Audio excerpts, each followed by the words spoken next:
Imagine a substance so rare and so expensive that only the richest people on Earth could afford it. It was magic. It made your hair shine. It made your teeth glow in the dark. It was the ultimate beauty hack of the 1920s. But there was a problem. The girls working with this magic paint started to notice something strange. First their teeth fell out. Then their gums refused to heal. And then one day a dentist pulled a tooth from Amelia Maggia's mouth and a piece of her jawbone came out with it. They were rotting from the inside out. And the worst part?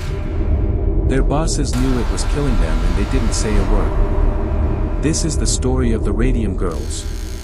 In 1917, the United States entered the First World War. Soldiers in the trenches needed watches they could read in the dark. The solution was a new, glowing paint called Undark. It was made from radium. Hundreds of young women were hired in New Jersey and Illinois to paint these watch dials. It was the dream job.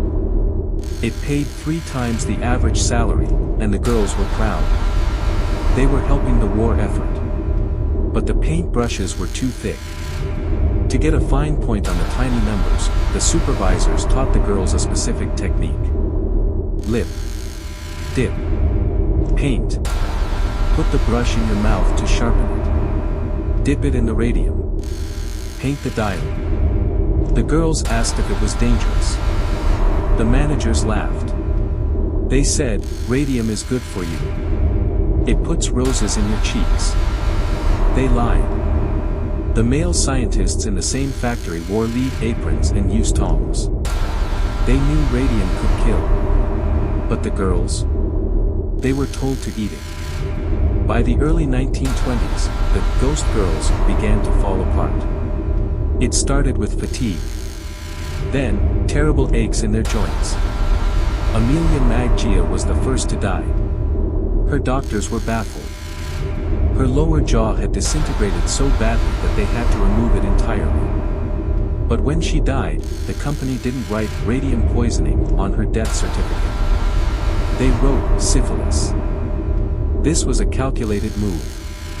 By blaming a sexually transmitted disease, they shamed the girls into silence and ruined their reputations. But the bodies kept piling up. A young woman named Grace Fryer decided to fight back.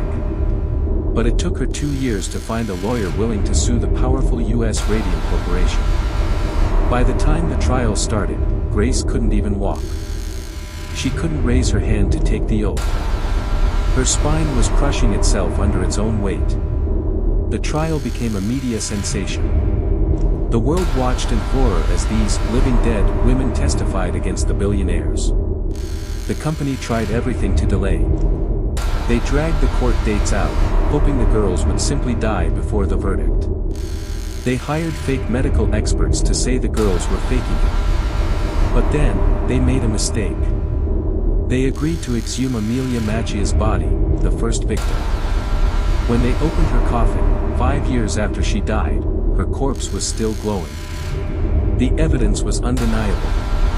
The radium had settled in her bones, blasting radiation into her body even after death. The company was forced to settle. The Radium Girls won their case. They received a settlement, and their medical bills were paid. But money cannot fix a body that is dissolving. Most of them died shortly after the trial. However, their sacrifice wasn't in vain. Because of their fight, labor laws were changed forever. The Occupational Safety and Health Administration, or OSHA, exists today largely because of them.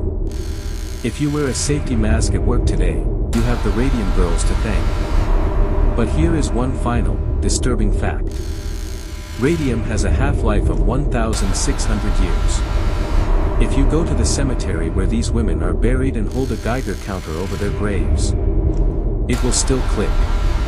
This has been Archive 0. If you want to see more files open, make sure to subscribe.